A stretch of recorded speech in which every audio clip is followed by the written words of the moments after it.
ദൈവത്തെ ദർശിച്ചവരാണ് വിശുദ്ധർ. ആ വിശുദ്ധരോടൊപ്പം മാലാഖമാരുമായി സ്വർഗീയ ആനന്ദത്തിൽ ആയിരിക്കുന്ന ഞങ്ങളുടെ വാത്സല്യനിധിയായ അമ്മ ത്രേസ്യാളിൻ്റെയും പ്രിയ സഹോദരങ്ങളായ മണിദാസിൻ്റെയും ബ്രൈറ്റിൻ്റെയും പാവന സ്മരണയ്ക്ക് മുൻപിൽ ബ്രൈറ്റ് ഗ്രൂപ്പ് ഓഫ് അക്കാഡമീസ് പ്രാർത്ഥനാപൂർവം സമർപ്പിക്കുന്നു ഇന്നത്തെ വിശുദ്ധർ. അവതരണം അനിൽ കുഴിഞ്ഞകാല. ആശയം മുത്തയ്യൻ ആൻഡ് സെലിൻ പ്രിയ.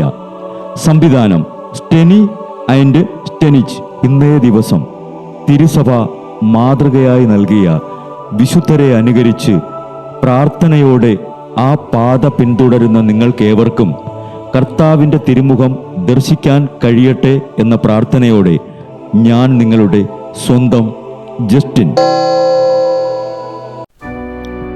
ഇന്ന് ഏപ്രിൽ 9, ഈജിപ്തിലെ വിശുദ്ധ മറിയത്തിൻ്റെ തിരുനാൾ.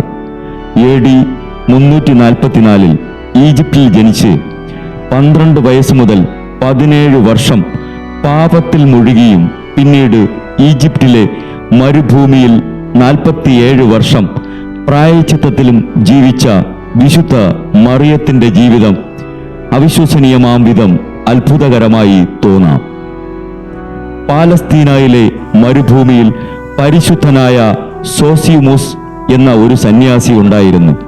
അദ്ദേഹം ഒരു പുണ്യവാനെ കണ്ട് ഉപദേശം ചോദിക്കാനായി ഈജിപ്ഷ്യൻ മരുഭൂമിയിലൂടെ സഞ്ചരിക്കുമ്പോൾ അകലെ ഒരു രൂപം കണ്ടു. സോസിമോസ് നടന്ന് അടുത്തെത്തിയപ്പോൾ ആ രൂപം പാഞ്ഞ് അകന്നുകൊണ്ടേയിരുന്നു. സ്വരം കേൾക്കത്തക്ക ദൂരമായപ്പോൾ സോസിമോസ് ആ പ്രാകൃത രൂപത്തോട് നിൽക്കാൻ പറഞ്ഞു. ഉടനെ ഒരു മറുപടി കേട്ടു. ആബട്ട് സോസിമോസേ, ഞാൻ ഒരു സ്ത്രീയാണ്. എനിക്ക് ധരിക്കാൻ അങ്ങയുടെ മേലങ്കി എടുത്തു തരിക, എന്നിട്ട് അങ്ങേക്ക് അടുത്തു വരാം. അങ്ങനെ അടുത്തെത്തിയപ്പോൾ ഇങ്ങനെ ഒരു ആത്മകഥ വിവരിച്ചു. എൻ്റെ സ്വദേശം ഈജിപ്റ്റാണ്. 12ാമത്തെ വയസ്സിൽ ഇഷ്ടം പോലെ ജീവിക്കാൻ മാതാപിതാക്കളുടെ അനുവാദമില്ലാതെ അലക്സാണ്ട്രിയയിലേക്ക് പോയി. 17 കൊല്ലം അവിടെ ഒരു വേശ്യയായി ജീവിച്ചു. 29ാമത്തെ വയസ്സിൽ ജെറുസലേമിലേക്ക് പോയിരുന്ന തീർത്ഥാടകരുടെ കപ്പലിൽ ഞാനും കയറി. എന്നിട്ട് തീർത്ഥാടകരെയെല്ലാം ഞാൻ പാപത്തിലേക്ക് വലിച്ചിഴച്ചുകൊണ്ടിരുന്നു. വിശുദ്ധ കുരിശു വച്ചിരുന്ന ഒരു ദേവാലയത്തിലേക്ക് ജനക്കൂട്ടത്തിലൂടെ 3-4 പ്രാവശ്യം ഞാനും കടക്കാൻ ശ്രമിച്ചു. അപ്പോഴെല്ലാം ഒരദൃശ്യ ശക്തി എന്നെ തടഞ്ഞു. എൻ്റെ ഭയങ്കര പാപങ്ങളാണ് അതിന് കാരണമെന്ന് ഞാൻ നെഞ്ചത്തടിച്ച് നിലവിളിച്ചു. പാപിയായ എന്നെ അനുഗ്രഹിക്കണമേ എന്ന് അപേക്ഷിച്ചിട്ട് അകത്തു കടക്കാൻ ശ്രമിച്ചു. ഒരു തടസ്സവും കൂടാതെ അകത്ത് കടക്കാൻ കഴിഞ്ഞു. ദൈവമാതാവിന് നന്ദി പറഞ്ഞ് ഞാൻ ഈ മരുഭൂമിയിൽ താമസിക്കുന്നു.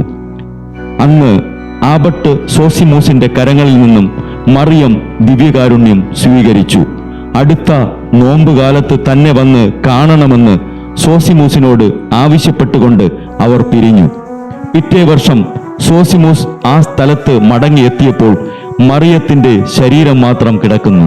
മറിയം എന്നൊരു ഉല്ലേഖനവും ഒരു സിംഹത്തിന്റെ സഹായത്തോടെ സോസിമോസ് ശവസംസ്കാരം നടത്തി. ഈജിപ്തിലെ വിശുദ്ധ മറിയമേ, പാപികൾ ഞങ്ങൾക്ക് വേണ്ടി അപേക്ഷിക്കണമേ.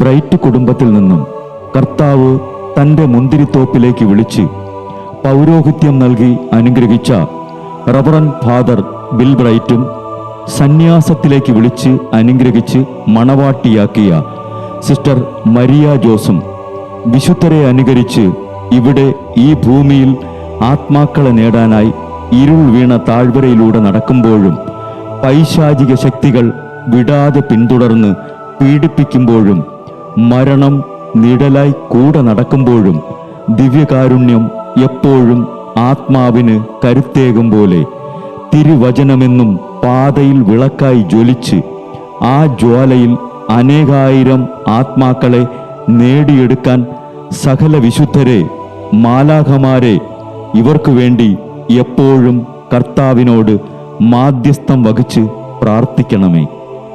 അനുദിന വിശുദ്ധർ നടന്ന വഴിയെ നടക്കുന്ന ഇവർക്ക് പിന്നാലെ കൽപ്പനകൾ പാലിച്ച് കരുത്തോടെ നടക്കുന്ന ഞങ്ങളും ഞങ്ങളുടെ പ്രിയപ്പെട്ടവർക്ക് അരികിലെത്തി നിത്യസൗഭാഗ്യം പങ്കിടാൻ അനുഗ്രഹമരുളണമെന്ന് കർത്താവെ, അങ്ങയോട് ഞങ്ങൾ പ്രാർത്ഥിക്കുന്നു.